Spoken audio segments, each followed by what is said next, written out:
Not with the tongue. Let me do my thing, bro. You choose it, bro. Welcome to another episode of Creative Flame. My name is Hamza. And I'm Kelvin, your other host. Hope y'all are doing well. Happy evening, good evening, happy day, happy Sunday.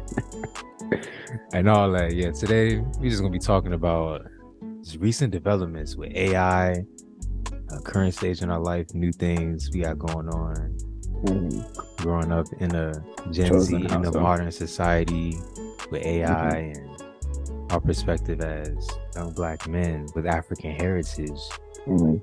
growing up in America, that childhood, what that was like, relationships and how that connects to creativity.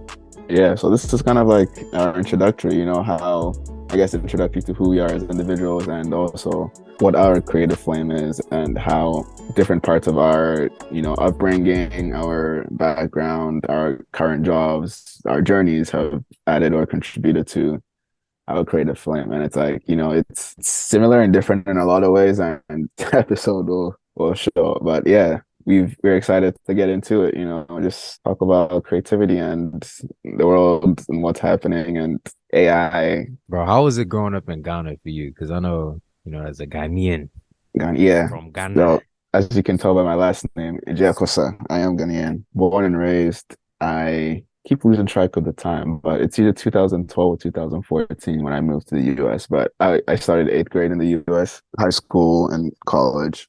But Ghana there's this, I don't know, vibe, or like when you say you're from Accra, people will be like, oh, Accra boy, yeah, like they think you got it like that, but it was different. Like I grew up living with my grandparents, and my parents were in the US. And so I think majority of my upbringing was from my grandparents and the generation they were in and what they thought was the right way to upbring, which isn't good or bad.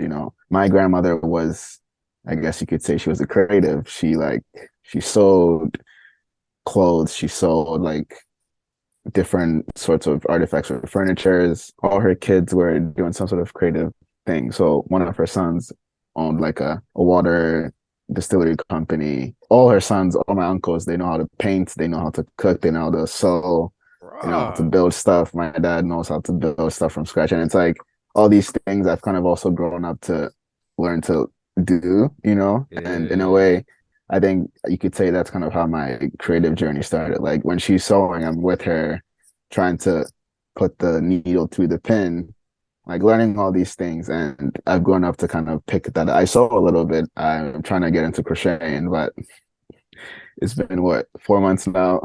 Haven't touched it.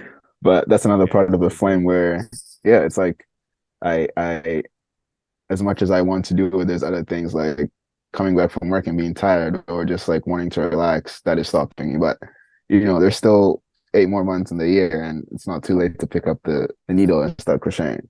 But Yeah. yeah, that was my life in Ghana, growing up around my grandparents and kind of picking up or learning how creative she was and picking up that like skill of being able to or wanting to do something from scratch just because you saw the same thing over and over again and you didn't like it and you wanted to do something new. So yeah, I've picked that up. I've adapted that, and yeah, that's my creative flame story. But yeah, wow, that's definitely interesting that you come from a whole family of creatives. Basically, that's fire Mhm. right there. For me, my whole family's Nigerian, but I was born here, so I have a bit of a different perspective. So both my parents are from Nigeria but met here. And Mhm. the whole mentality of how America is perceived abroad. It's the land of milk and honey. So everybody wants to come to America. Da, da, Yeah, da, that's da. the People truth. literally, Yeah, yeah, jumping on boats, they jumping over sell their the, you know what I'm souls. Yeah, saying? that's Literally yeah. to just to come to America. So that was the whole, that's how America is perceived back home, especially. But growing up here, you definitely get a different perspective. I never really felt a strong connection for real to my Nigerian culture and growing up. Mm. And growing up, my older brother kind of discouraged me from embracing that culture. Well, that's the brother that passed. So after he passed, then I started to embrace it more. Growing up, playing video games, just going outside, playing with my brother, and playing video games, especially, I always liked music. And when we would listen to music together, I will always listen to the beat first. The beat just was everything for me growing up as a kid. And I can remember Mm. falling. And my brother, when we listen to music together, my brother We said like, man, that song was whack. I was like, nah, I really like the beat though. And he was like, he always used to say like, bro, you don't even care about the lyrics. All you care about is the beat. And that was facts. And that was facts. So that was the one thing that, from my childhood that I can remember that was foreshadowing me getting into music. Mm. So fast forward to high school, one of my best friends, Chin, at the time, was playing guitar, Shout singing out, for, Chen. shout out to Chin, yeah, playing guitar and singing for his church.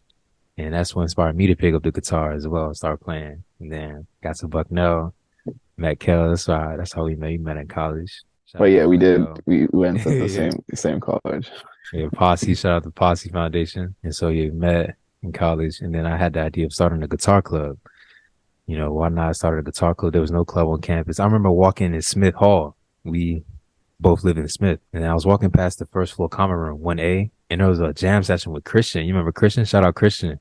Christian, Christian Giannis. Giannis, Christian Giannis. Yeah, so he was having a jam session just randomly in the common room because he lived in 1A. 1A was the first floor, Hmm. Arts Res. I was like, yo, that'd be dope. Why is there not a guitar club already on campus?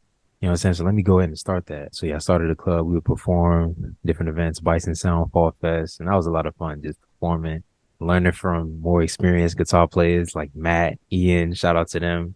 Bro, they are MG. crazy on the guitar. Yeah. Tim, Gabe, shout out to them. Shout out to the Absol family. Yeah. Then I connected with this professor. Shout out to Paul Blatello, Professor Paul Blatello from Bucknell. And he showed me the world of music production. He was the first professor that introduced me to Logic Pro, music production software. And then he just showed me how to mix, how to create my own, you know what I'm saying? Create my own sounds, how to incorporate the guitar playing into it, how to record yourself. And yeah, from there, I just like my passion from a little kid, knowing that, wow, I really like beats, into making my own beats, making my own sounds. That's been my journey, so to speak, creatively and into Hmm. music. And I also dabble in a bunch of different creative things as well, like UX design. And so I do a little bit of different things too, but music is definitely my first love, my number one for sure. Best love. I think for me too, in a way, like right now, I do filmmaking and photography, or kind of the visual arts. And like growing up, my grandma loved photos. Like and we grew up in Ghana, so most of the photos we'll take are on like the old school film cameras, where you will take it and it has to go get developed. And so we always ended up having photo albums, like 20, 25, just in the house, where it's like, when someone comes, you show it to them, oh, when I was this age, kind of like memories. And I think I also grew up being like, oh, like if I grow up, I would love to do this. Not even like as a job, but just like the fact that I want to have my own camera, go places, take photos, preserve the memories, and people come and I show them the same way. And what's it called? Like now that we're in a digital age, that's more accessible because you Digital. have the phone, digital. You have your phone here, you just take, take, take, take, take. And it's like, Uh, that's another thing I feel when it comes to creativity. Like I think your family or your early days or your early years plays a huge part in like what you pick up and how long you can keep up with it for, Like if my grandparents didn't have these 20 albums and I didn't keep looking through it, then maybe I wouldn't have found the love for preserving memories and taking photos, and maybe I would have never started taking photos and I wouldn't have had like right now I have 5 old film cameras that I'm trying to figure out not how to use, but just get them working again. But yeah, I do really feel like your family upbringing really impacts like your creative flame, whether it's like in your early years or even in your teenage years. Like it all plays a huge, huge, huge, huge part. yeah, not even just with creativity and your creative flame, but your life in general, how you deal with Your relationships, whole trajectory, how yeah. you react to people, how your personality is.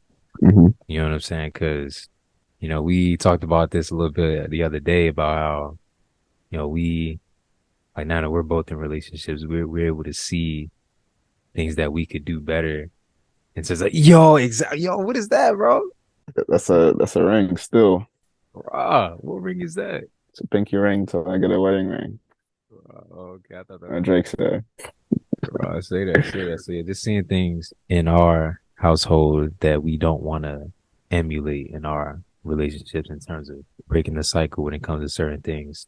Hmm. Because like generational curses, for lack of a better word, is things that Hmm. we see history repeating itself, terms of family, being self-aware of it is the first step in terms of recognizing that, oh wow, I see that my mom reacts to my dad this way, or my dad reacts to my mom this way, and noticing how that comes up in our present relationships is definitely important, because once you're aware of that, then you can nip it in the bud, so to speak, and then work on it from there, you know. Yeah, I think I keep bringing my grandparents up because I feel like majority of my life and my development happened around them.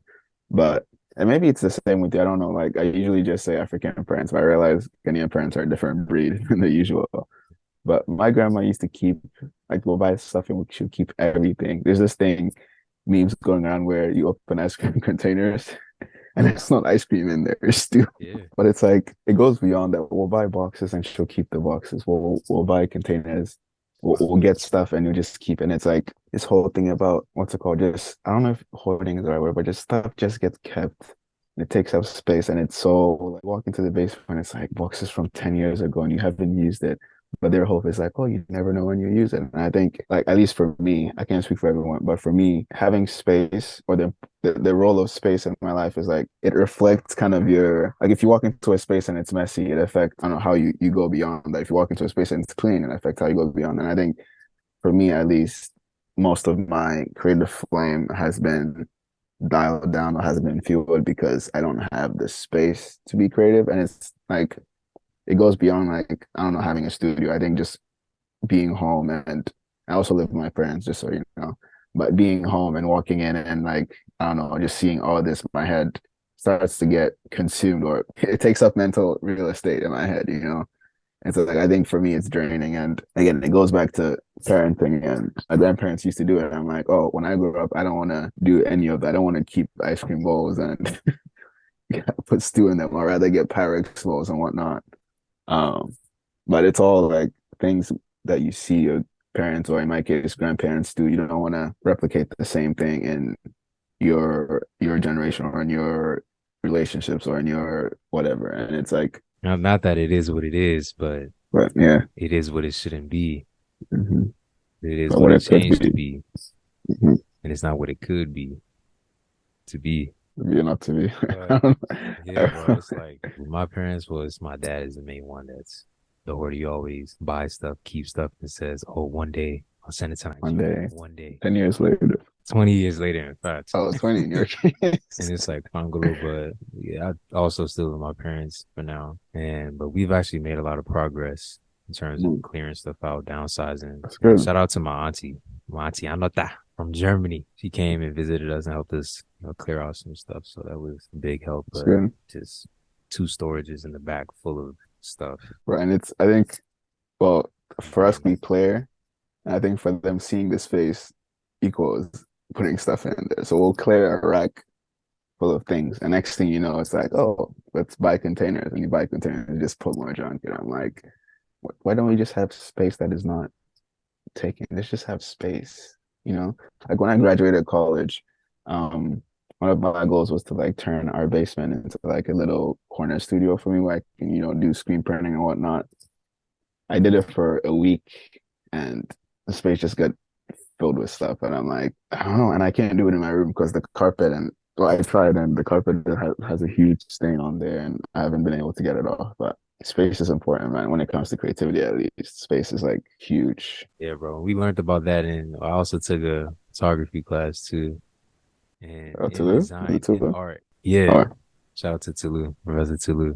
In visual art, visual design, mm, the importance of negative space. It's crazy how all that connects, and even in music too. mm, Use of silence, using mm. that space to emphasize certain parts of whatever melodical musical idea that you want to emphasize. You can use Yeah. silence to accentuate that idea. So it's interesting Hmm. how the use of space just connects to so many different aspects of creativity, Yeah. bro. Not even just mental space, but Hmm. actually creating. Physical, mental, financial, financial space. Yeah, I'm looking. I mean, for the last what 3, 4 months from the start of this year, I've been trying to like minimize, like stuff from college that I still have and I haven't used. In my head, it's always like, raw, I'm trying not to become like my parents or my grandparents. Let's create space, but let's have space for nothing rather than space for potential some things. And yeah, it's not easy. especially when, I think putting myself in their shoes, the reason why they kept all these things because they didn't have or they don't have the luxury to get it again when they need it. So for them, they rather keep it with the hopes of needing it and not having to buy it rather than disregarding it and buying it. So I understand, and that is tough. But I also think like it comes at the expense of being able to be productive and understanding like, oh, if I don't have the space to do this, then this won't be done. And if I want to do this, then I have to create space. And so that's what I'm doing. Like I know if I want to have like maybe an hour after work to say like record an episode and edit it or try to design a logo for my friend, like I need to be able to come home and say, raw, this is going to be the space and I don't want this space to be taken by this pile of laundry or this pile of empty boxes, you know? So yeah, again, in that sense, space is very critical. Yeah, definitely, bro. It's like putting space even in your schedule throughout your day. Cause our society, our capitalist society really pushes that hustle culture mentality. We've Mm-hmm. been seeing some changes now in terms of movements like quiet quitting, where, young Gen Z and millennials, our generation is starting to reject the idea of hustle culture. Like you got to be grinding 24/7, come home from work, grind, go to work, grind. It's like, Yeah, when we have time for yourself, when will you schedule that space for your creative flames, for your creative pursuits? And mm-hmm. yeah, bro, that Yeah. idea is important because if you don't have time to decompress, then you're always going to be stressed. You know what I'm saying? No, I feel you. I feel you. That is so true. I mean, I'm trying to be better about it now, but before it's like, I think in a way it's like back in school, like there's no really obviously you have homework assignments and whatnot, but when it comes to the adult corporate America Corporate America. and having to work 9 to 5, it's like once you work 9 to 5, you don't have homework. But it's like it comes down to making time. Like although you can make time, oh, I was trying to say in the past I didn't do a better job of making time to be creative because I'd always say like, oh yeah, the 9 to 5 is done, but I have these 2 hours. Let me try to get ahead of the next assignment. But then let me get ahead of the next assignment. That way, the next day I have some space, But then the next day comes and it's like that space is filled up with a new assignment. So was it worth creating that space at all? So yeah, I'm trying to be better about it, like making that boundary of, after this hour, no more work. I got to a point where I was like, I just leave my laptop at work. That way I can't even say I have to work from the house after 6. But then it's like the next day, what if it's raining and I can't go to work in the morning, so I have to take this meeting. Then I need my laptop. So now I'm just like carrying my laptop everywhere. When you say get That's ahead, you talking about work assignments, not personal no, no, yeah, work assignments. Like, work yeah, I assignments. know this deliverable is due Wednesday. So on Monday night, I try to do some more work ahead. That way on Tuesday, I'm not working so much on that assignment. But then I work ahead on Monday, Tuesday morning comes or Tuesday comes, and there's additional work that's been filled in because that space has been taken. Bro, it's like with these corporations, no matter what, there's always going to be more work. It's going to be an endless amount of work. That's what the whole movement of quiet quitting is about, bro. Because when Quiet you quitting. constantly working, taking your work home with you, it's going to lead to burnout inevitably.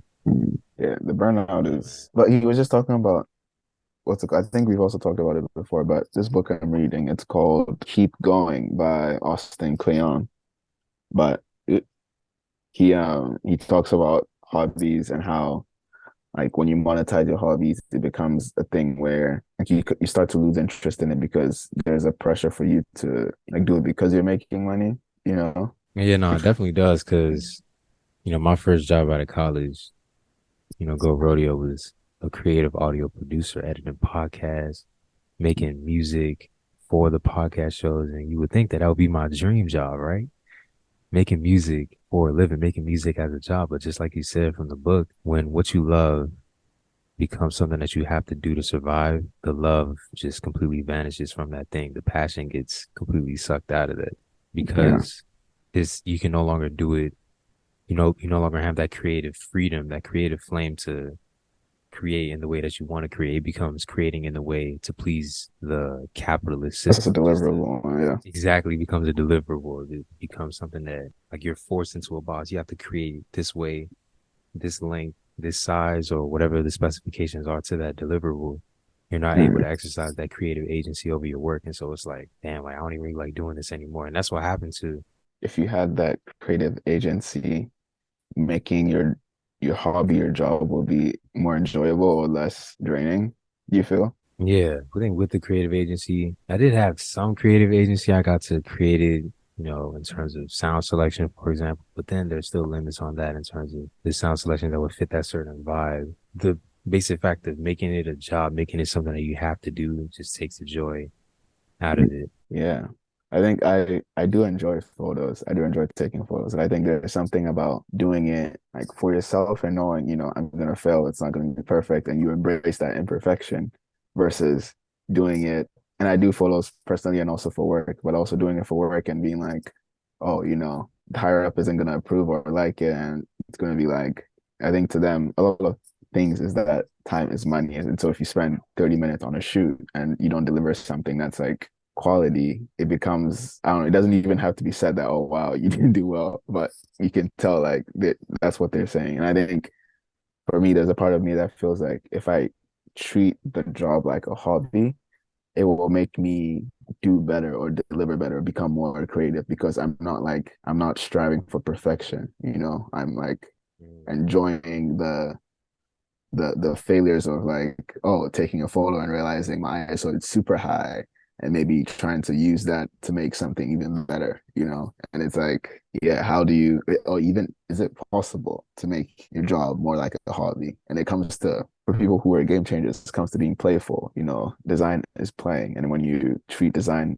as playful or as like from the approach of being a kid, then there's endless possibilities. And how do you channel that energy into your creative job or your creative hobby that now has become a job? But yeah, Yeah, bro. that's something that came to me while reading the book. Yeah, that's a tough balance to find because in terms of treating a job like a hobby, it's like because business, corporate America is very cutthroat. It's very so if you treat it like a hobby, it's like that's going to negatively affect the bottom Yeah, line. You know yeah, what I'm that's saying? I guess phrasing it that way is I think treating the hobby in a sense of like I said, being open to failing or making mistakes in the sense that, like, obviously, yes, you have to deliver something, but your approach should be different than the usual, Or maybe it's applicable to what job you do. Like, you can't take your presentations to partners, like, as a joke, like, pull up making TikToks and whatnot. Like, you have to be serious. But yeah, I guess to an extent, like, being being playful or being, like, open to mistakes in a sense. Again, yeah, it does depend on the job. But in my situation, I would say, yeah. Yeah, there definitely has to be room for that because we're all human. We all make mistakes. We're not AIs. Well, Even speaking of AI makes AI, bro, mistakes. yeah, well, not for long, shoot, bro. These AIs, it's crazy. Web design. I was looking at some And YouTube AI, videos we, on we AI. mean, what's Yeah, AI? I know it's not Allen you cut Iverson. me off. So I'm just trying to clarify for people. AI is Everybody artificial knows artificial intelligence. intelligence, bro. Everybody knows AI is artificial intelligence, bro.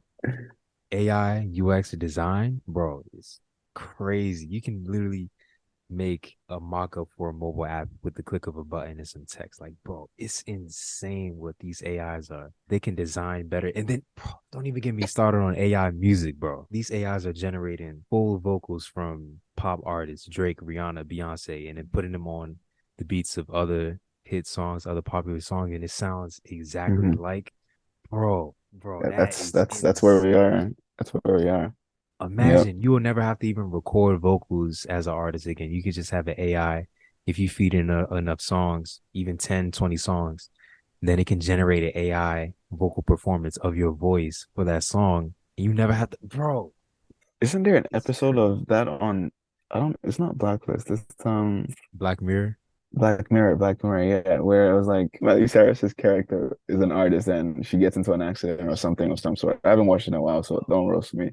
But yeah, it's like she can't perform, and so they create some sort of AI generated robot or something to make music for her. But yeah, it's again, it comes back to, it could either hurt you or harm you.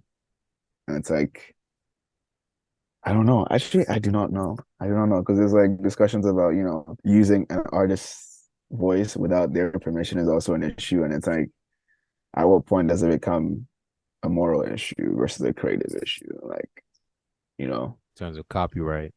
hmm like, Yeah, yeah, I even put with Kanye's voice on my beats, and I'm racking up money from it. Like, is that, I don't know, but yeah, Even with AI. visual digital art as well, these Hmm. AIs are taking visual images from thousands, millions, I think millions, yeah, millions of digital images and artworks, and they're creating these AIs based on that database of content.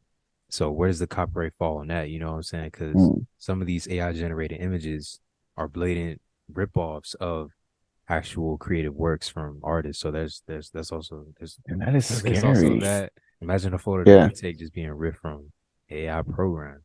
Yeah. And does that take away from the creative process or does it add to the creative process? Because before AI, you would have to make however many storyboards or how many ever sketches and drafts to get to like, oh, I love this logo, or I like this design, or I like this production versus if you type in something that will take you what a week, you get in an hour because of AI, because of I don't know which one, ChatGPT or I think I haven't really delved into AI that much, so I don't know which one's available now. But I know in the last 2 months there's been like several ones that have come out.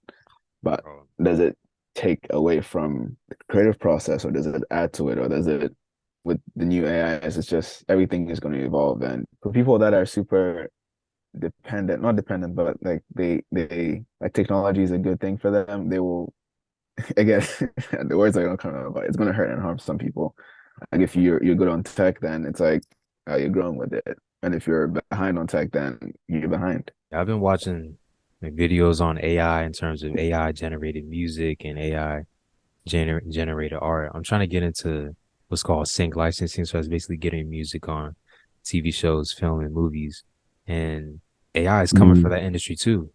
Imagine a music supervisor. That's the people who supervise which music gets chosen for which shows and movies. So imagine a music supervisor just pressing a click of a button and getting the perfect track for that Well, scene. yeah, You know what I'm saying? That makes composers, producers obsolete in the sense that you don't even need to use their compositions anymore because they could just use the AI. And then there was also the idea of every generation there's a new technology that comes out that makes the older generation basically shit on the newer generation is that, oh, y'all not real photographers because y'all using digital cameras. Or, oh, y'all not real mm, DJs because y'all using the digital turntables. Y'all not real producers because y'all just using DAWs. Y'all not actually going to the studio and recording and going out yeah, into nature and using mice. You know what I'm saying? So it's like every yeah. generation there's something new that makes things easier.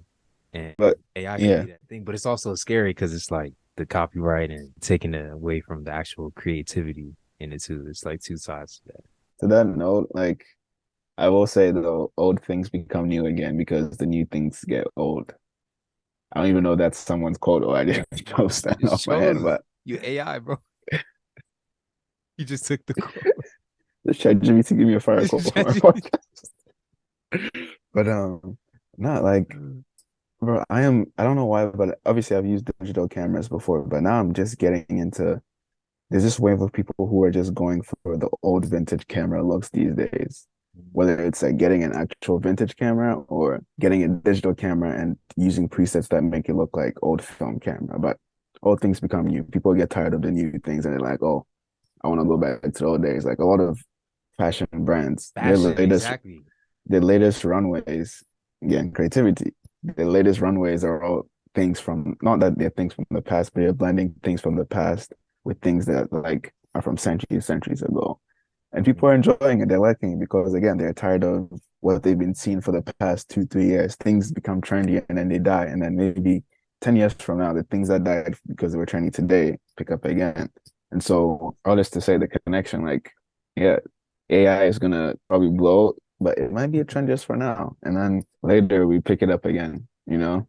I've been super soaked into the physical that I haven't really dealt with AI. I know people have been dealing with it, but I'm like, I don't know. Wait, so would you say you have a overall positive or negative perception of AI? On surface level, like for someone who hasn't again dived deep into it, it's something that I feel when it comes to efficiency or getting things done quicker, there's potential for AI to do that, whether it's like double our efficiency rate or cut our work rate into half. It's definitely beneficial. But I think there's an aspect of like obviously we're humans and we will do things as humans. And a part of me feels like depending on, I don't know, AI to do something that is human is it feels off to me to an extent, you know. It's Yeah, what do you mean? Do something like like human.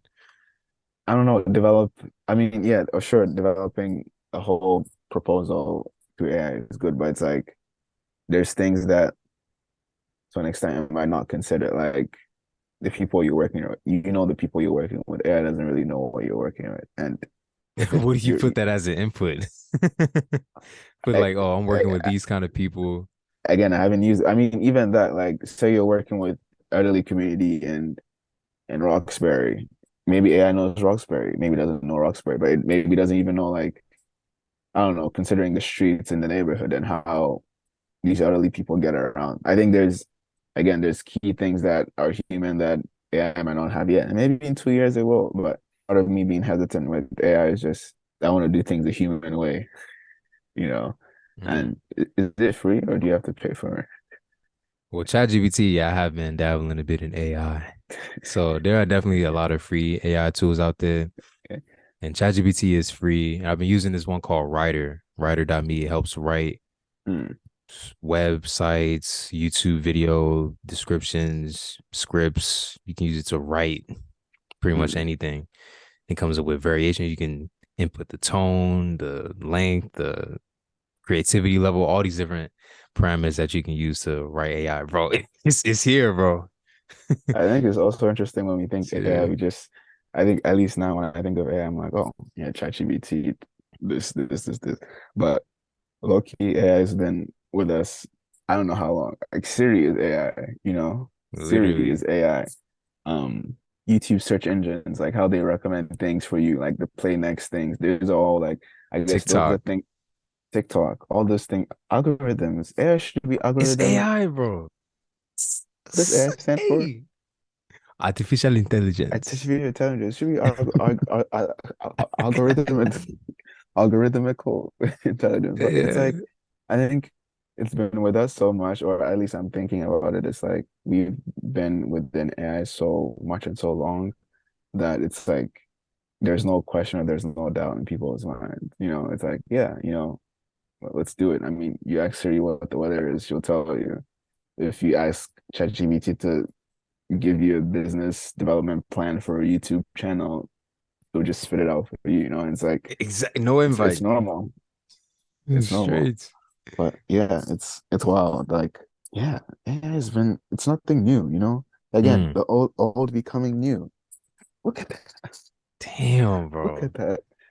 Look So at that. So yeah, I mean, as far as like creativity goes, I think there is potential for people to tap into AI and obviously use it in the right way, you know, whether it's using being consensual and using artists or I won't say ripping off, but like yeah, bouncing energy off other artists. Like there's potential for a lot of cool, dope things to happen. But it's the same with everything. Like don't overuse it and have it taken away from you, you know. Don't let that be the reason you can't have nice things, you know. for me, I would say it's positive, but there's also that negative side. Me, I'm in the middle right now because definitely the positive side. I could definitely see as big companies start to adopt AI into their workforces to help streamline certain processes. There's not going to be as much of a need for us to work as much as we do because AI can automate so much of our work day. So there's not going to be as much of a need for us to be in the office as much. You know, there's this whole push to get us back in the office now. It's like, No, I'm bro, good. you know what I'm saying? Like, damn. Well, I think with AI is gonna shift the whole workforce in terms of what it even looks like for our generation and younger generations going forward. But it's also that scary side of it, creating an over dependence on technology, which is something Mm. that look at the movies, it's literally kind of predicting our future in a way. In the media, Black Mirror, little kids movies, Wall-E, that those dystopian futures, Ready Player One, all these different things, is scary side to it. And old things become new. Yeah, bro. It's Shows. something. But yeah. I mean, obviously, correct me if I'm wrong. Your creative flame is music and production and audio, or you adding UI and all that to it too? Yeah, music, but also design, shows. Yeah, I mean, yeah, I dab a little bit of everything. I am currently taking this course in digital marketing and e-commerce. I wouldn't say that's my flame. That's out of all the courses that I've taken, I say that's my least favorite, Mm, least yeah. favorite one. Between that and the project management one, I was taking some Google certifications in between jobs to building my skill set for this program that I just got accepted into. Yeah, that's probably my least favorite. Even using Google Analytics, that dashboard, when you import the sample data, it generates insights for you based on that data. And that's AI. That's literally AI. AI is It's embedded crazy. so much, and if we just it go over our head, it's Uh-huh. wild. I think my creative flames are actually taking photos, and I think something that has lowered my flame or stopped my flame from shining a bit is my I don't have the equipment to take photos. Like I've always thought about, yeah, I need a Sony A7 III to take great photos in a way that I can like present it or post it on social media. But I think I fully got into the habit of like just using what I have. And like I mentioned, I have vintage cameras or old film cameras from thrift stores, and some of them work and others don't. But for those that do, I'm embracing how they take photos and the little, light leaks that are in there and using that as like what I have. Like I have my iPhone now, how many Mm. cameras can you see? Yeah. Three full cameras, and it's like Uh, it has the same energy and power as a DSLR. So yeah, I'm using what I have, and I have a Polaroid camera, and I just take photos, go around, and a lot of times it's like you take photos of something, someone's like, "Oh, you have a nice Polaroid," and then it becomes another conversation about why I do have a Polaroid because I don't have. I mean, hopefully they'll fund me and give me a free camera, but for now, it's just like being able to talk right. about again, the parts of being human. Back to AI. If you used AI in these elements, I don't know how you'll connect AI to photography, but there's some human elements of human interactions that will be so lacking if you use AI. And I think for that reason, I'm embracing and I'm happy and grateful that I'm using the old school or Polaroid cameras instead of DSLR or relying on the digital, Yeah, I think my flame is burning in that way in the sense that I'm just using what I have, I'm not waiting to be chosen. I think You're choosing. before I used to be like, yeah, I need a camera, and I just went what 6 months without going out taking photos. But now I do that like every week.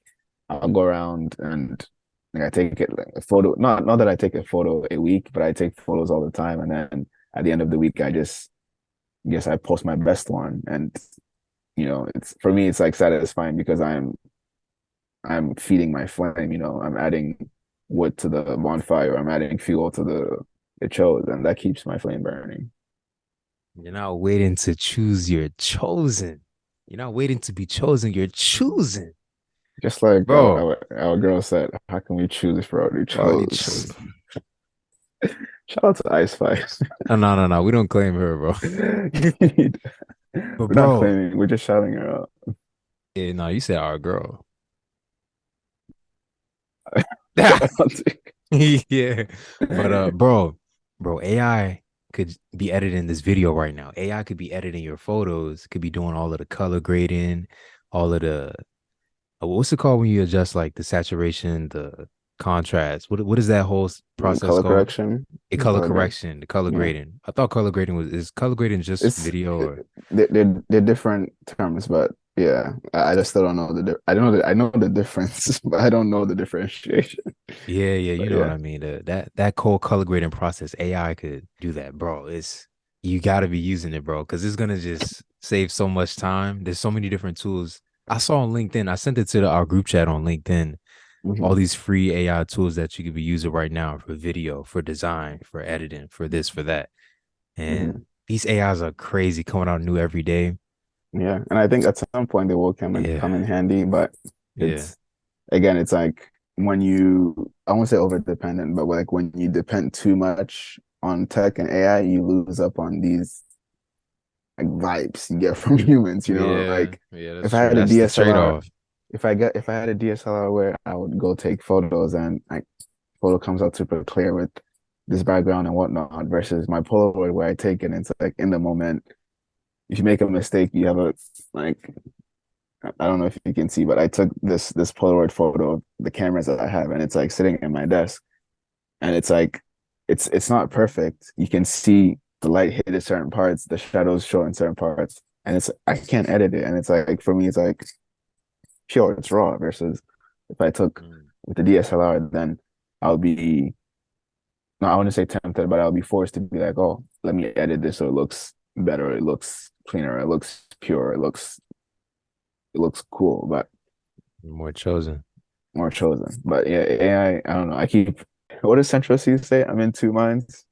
I'm in two minds about AI, where it's like, do I choose it or do I not? And I haven't chosen it and my life is fine. So is it like, is my life gonna be better if I choose AI or I embed AI into my creative process? Mm. I Don't would I say don't know. definitely experiment with it. I definitely get what you're saying about it being creating that over dependence. Because even in music, with the whole analog sound, analog is what producers in the 70s, 80s, 60s were using in terms of that analog sound. It sounds vintage, that studio-esque Hmm. raw sound, that retro sound that a lot of modern plugins, which is just additional music software that you can use.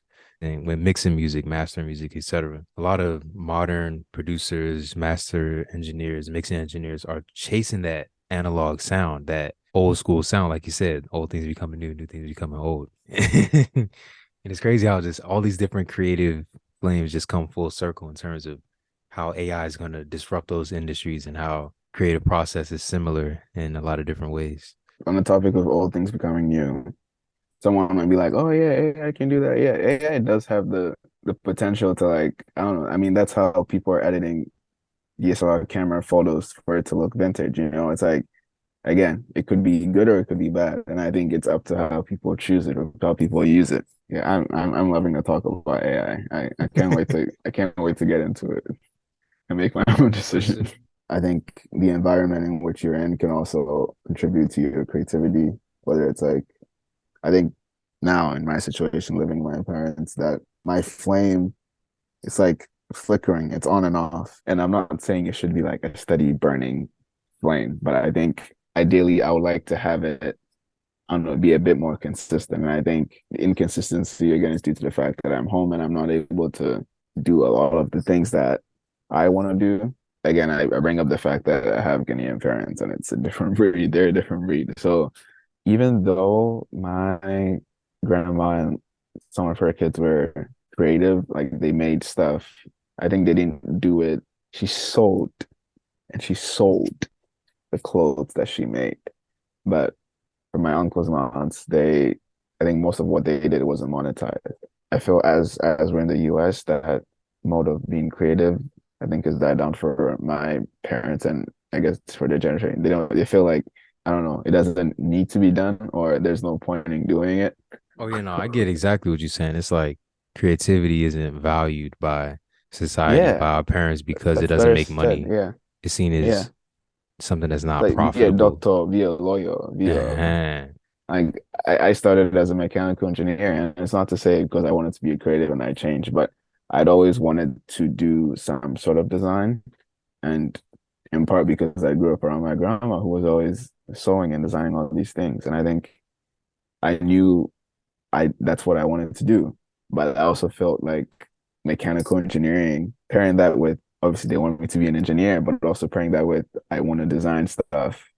I picked mechanical engineering, hoping that I'll be able to choose that. But as time went on, I was like, bro, Ah, this is not chosen. it's not chose. I tried everything. I think you get to a point where you realize it's not for you. And Mm. try as you may.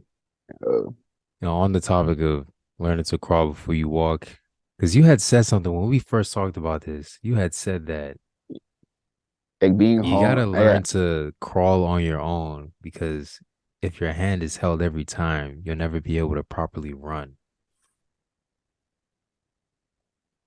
Yeah, bro, in the sense that growing up with parents who over shelter you in some ways and hmm in a society. I was watching a YouTube video on this too about how Gen Z, our generation, is a generation that isn't equipped to handle adversity, to handle problems, stress on our own. Whenever we do face challenges, we're quick to give up or quick to not stick things out, see things through.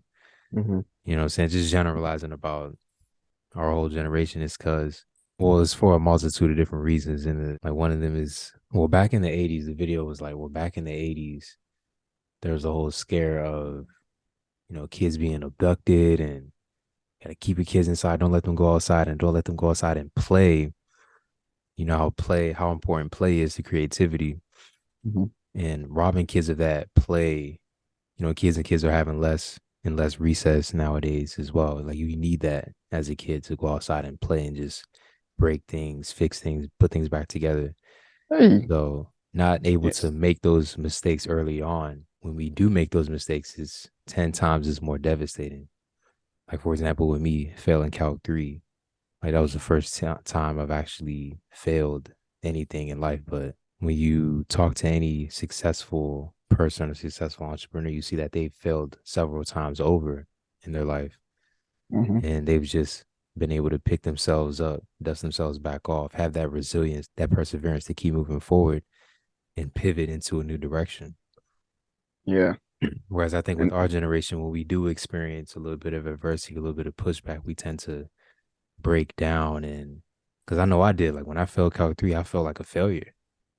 Because growing up with the emphasis being so heavy on academics, you start to equate your self worth to your GPA, which is one of the most mm, toxic things you can do. You know what I'm saying? So yeah. as my GPA went down, majoring in computer engineering and trying to do computer science, as that went down, my self esteem, my self worth, my confidence also went down. And so I had to really go within and disconnect my self worth from my GPA, which is, I can't even believe how I even equated those two. But again, Yeah. that's how I was brought up.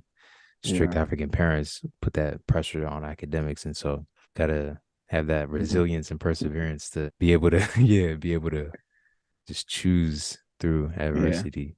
Yeah, I remember that conversation. I was back in like talking about how like because I live home, I feel a lot of things feels like I'm being handheld, and Mm, because of that, I can't learn to crawl and walk when it's time for me to walk. Like mm, if you don't learn to fail, then like you won't like part of crawling is doing stuff and failing. And if you don't learn to crawl, then you won't learn to fail. You don't learn to fail, you won't learn to walk. I haven't read the article or watched the video about the whole generation thing, but I think not being able to fail makes it difficult for you to grow. And I think in a way, mm, I need that failure to grow, or I need that like trial and error. I need to do it for myself and say, oh, I failed and I learned this, because in failure, you learn. Failure mm, is a lesson. Like what you learn from failing is how to succeed. Oof. mm. Chose, right? This is the chose we need to be choosing right now. I think in certain ways, I haven't been able to fail Mm, because I feel like I've been handheld when I was in Ghana. Like when I was in Ghana, bro, not that I don't, when I say I don't go out, I mean like there's a store two houses down the street, and if I was asked to go buy tomatoes, my grandma would stand at the gate and watch me go buy tomatoes. And mm. then I was like, oh, she wants me to be safe. But thinking about it, it's like I don't know, it's just super. Again, they hold your Helicopter. hand so much. Drone, AI. you your hand is held so much that when it's time for you to go on your own, you just fall back because you didn't learn to crawl and walk. And Bro. I think that's something that I feel I wish I pushed back on a lot earlier. That way, like now I'll be able to fall, and I would have learned how to walk by now in many aspects, whether it's like in my relationships or it's with my work, my career, whether it's with my personal life, my professional growth, whole many areas. But I think, yeah, in that sense, yeah, being home, it's like a whole, and again, maybe people might relate to it, but being Ghanaian or being in with my friends in my household, it's different and it's difficult because you're handheld through a lot of things. And it's like, yeah, you can say you don't want to be handheld, but it's like there was still some sort of hand holding that will happen. It's difficult to get from. It's difficult to, Break out of it. yeah. When you do move out, then you learn how to, like, I don't know, be smart about how you grocery shop, or when you do grocery shop, like all these things. I think there are things you learn. Some people learn them earlier, some people learn them later. And for me, I think I just haven't learned it at all. And that's what's bothering me. And I'm trying to learn that now. I've got to a realization where I'm like, you know what? I don't want to be handheld my whole life. I don't want to be handheld anymore. And I'm breaking out of it by like just doing my own thing, just like choosing completely. Yeah, bro. But hey, this summer, we leaving the nest Yeah, that's the on our plan. own. Yeah, That's bro. the So, plan. man, I can't. And I'm I'm looking definitely looking forward to forward to it. Exactly. it. Immediately. I'm looking forward to my No next attack. invites. I'm just kidding. But no, I'm looking forward to, No, like, for real. and I say failing in the best sense, you know, like I'm looking forward to trying and failing and learning, like, and I think that's another thing too. It feels like everything you do, you have to just do it right one time and be good at it, you know? And Yeah. when you fail, it's like so looked down upon and it's so bad and sad. But I think, well, I'm speaking from, I think when you do fail, it's like, it's a good thing. Yes, it might cost you some time or money, but in the end, you learn this isn't the best way to do it. You can do it another when you do it. And I think for me, I'm looking forward to that failure and that opportunity to learn from my failure. If I find my taxes wrong and I get, God forbid, but if I get, Eesh. I don't know, legal issues, I know that next time this is how I find my taxes the right way, you know? Yeah, so many things I'm just looking forward to, man. Just leaving the nest, spreading my wings. Yeah, bro. On Yeah. that note, bro, we gonna end it on that note. Damn, we got Uh, a lot of choice to choose. But bro, so, this yeah, episode was, bro, yeah. man. We low-key have this all the time, but this is one of the many times like we're actually recording it, which, Mm. which is great to have. Yeah, bro. I'll say for sure. We gonna end it on that note. So the main takeaways to embrace failure. There's this book that I read actually called The Obstacle is the Way. And it talks about embracing adversity and using that as fuel to find that next level of success. Definitely a good read. And so yeah, and also just being more aware of how your older generation interact with each other and then breaking that cycle in your present friendships, relationships, etc. And then embracing failure, you know, not equating your self-worth to your successes or lack thereof or times that you've struggled, you know, just being able to disconnect that and then learn from it, you know what I'm saying, come back at it next time. Yeah, embrace the failure in all aspects, like your personal life, your creative life, your career. Like, I'm not saying show up to your workplace and just fail. No, just in your processes, in your, like, it's okay to fail because you learn. It's an opportunity, but I don't know, fail smartly or have a smart way to fail. Fail chosenly. Choose how you fail. Choose. Yeah. Yeah. Sometimes not always chosen. Mm-hmm. But yeah, you choose how you react to that failure. That's another thing. But all right, y'all. Thank y'all for joining us. Another episode of Creative Flame. It's been great. Hope you have a wonderful week or weekend. Stay chosen.